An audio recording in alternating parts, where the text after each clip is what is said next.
नमस्कार दोस्तों, the legal touch में आपका स्वागत है। उम्मीद है आप लोग सब स्वस्थ और अच्छे होंगे।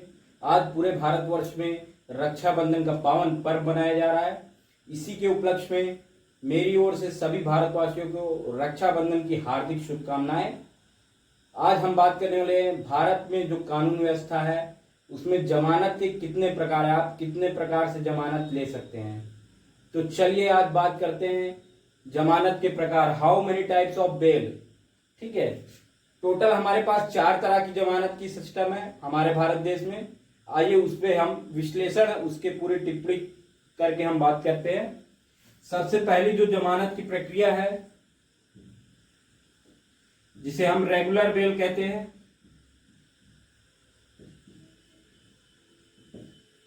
इसे आप हिंदी में साधारण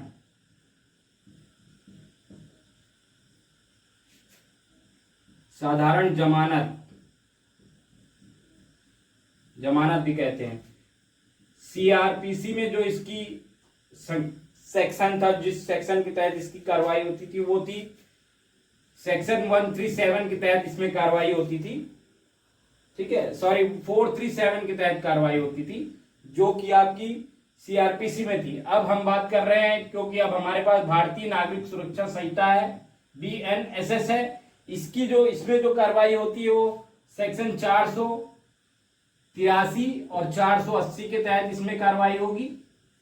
ठीक है, अब ये रेगुलर बेल क्या प्रोसीजर, इसका कैसे क्या होता है प्रोसीजर ये है इसमें, जैसे कि रेगुलर बेल जो है साधारण जमानत। जब आप, जैसे आपने कोई अपराध किया, आपको सजा हो गई, आप जेल में सजा काट रहे हैं, तो एक रेगुलर बेल होती है कुछ समय के लिए, जैसे 10 दिन 20 दिन, एक दिनांक फिक्स डेट की बेल मिलती है, उसको हम रेगुलर बेल बोलते हैं। जिसकी बेल आपको हाई कोर्ट या मजिस्ट्रेट के थ्रू मिलती है, वो आप लेते हैं बेल, इसको रेगुलर बेल बोलते हैं। जो कुछ समय में बेल मिलती है जो भी अपराधी होते हैं जो जेल में रहते हैं। अब हम बात करते हैं दूसरी सबसे महत्वपूर्ण बेल जो है ये एंटीसिपेटरी बेल।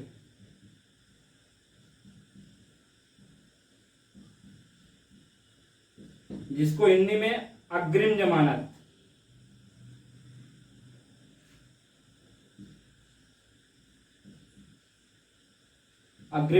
भी बोलते हैं। इसकी चर्चा आपने बहुत सुनी होगी, बहुत फिल्मों में भी आपने देखा होगा कि पुलिस पकड़ने ही वाली होती है विलेन को, वैसे वकील एंटीसिपेटरी बेल लेके चले आते।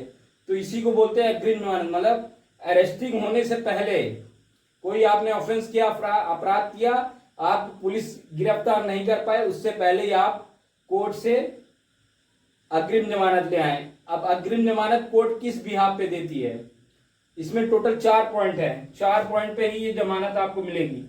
सॉरी, एक बात बताना भूल गया, सीआरपीसी में जो इसकी धारा थी वो थी आपकी 438 के तहत कार्रवाई होती थी सीआरपीसी में।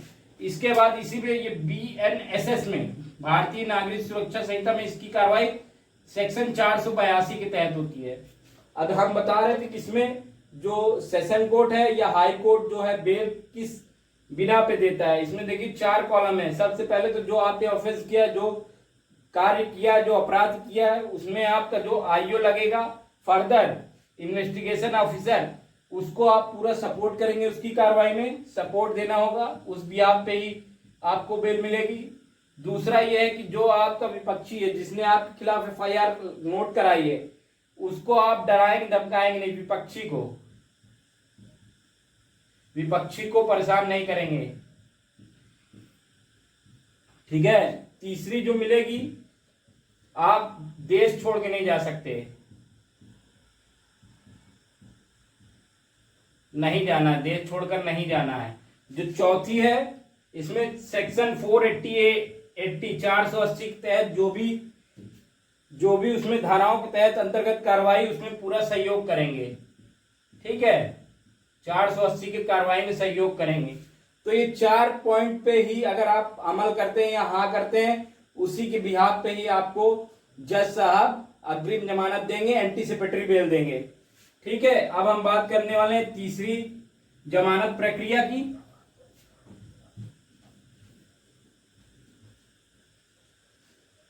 ये बहुत ही वैलिड पॉइंट है दोस्तों, इसलिए मैं आपको आज बता रहा हूं आप लोग वीडियो को कृपया करके देखिए ज्यादा से ज्यादा और सब्सक्राइब करिए और शेयर करिए।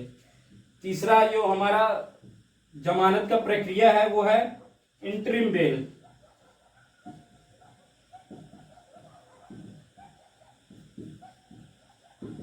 जिसको हम लोग हिंदी में बोलते हैं अंतरिम जमानत।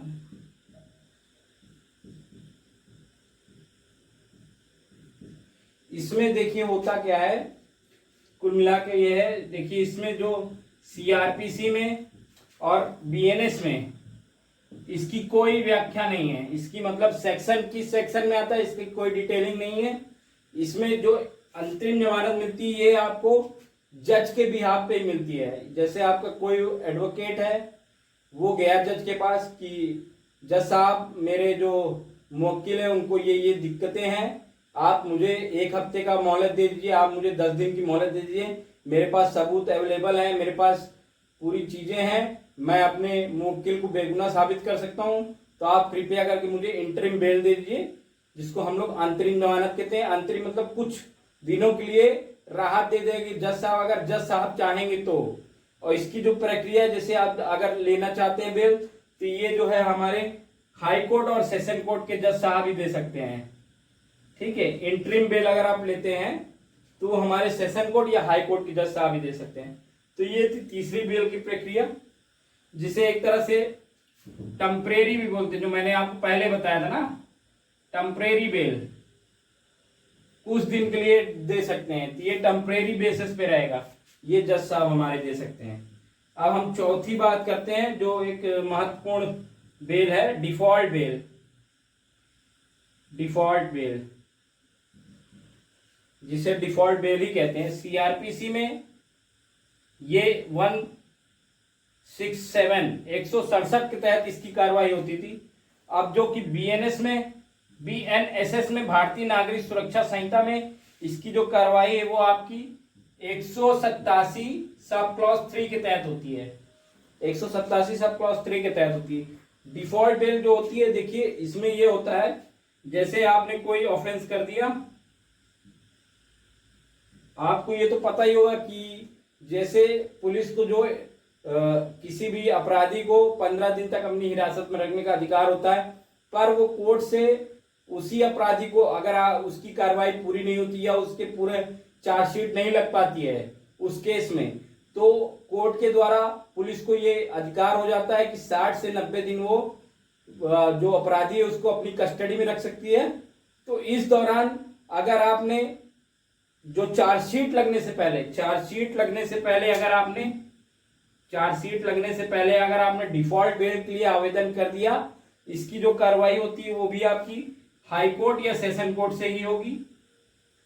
ठीक है, इसमें आप डिफॉल्ट बेल के लिए अप्लाई करते हैं चार्जशीट लगने से पहले। अगर चार्जशीट लग जाती तो ये बेल आप नहीं अप्लाई कर सकते हैं, ना सेशन कोर्ट में ना हाई कोर्ट में। लेकिन अगर चार्जशीट नहीं लग पाई है तो आप इसके लिए अप्लाई कर सकते हैं, जिसमें कि अगर आप सही पाए जाते तो आपको जज साहब डिफॉल्ट बेल दे सकते हैं आपके मुवक्किल को। तो ये टोटल 4 प्रकार की बेल प्रक्रिया थी। उम्मीद है आप लोगों को समझ में आ गया और बहुत ही सरल तरीके से मैंने समझाने का प्रयास किया है। यदि कहीं पे कोई चूक होती है तो आप प्लीज कमेंट में जरूर बताएं। फिलहाल के लिए इतना ही, और मेरे चैनल को सब्सक्राइब, लाइक, शेयर करें। Thank you.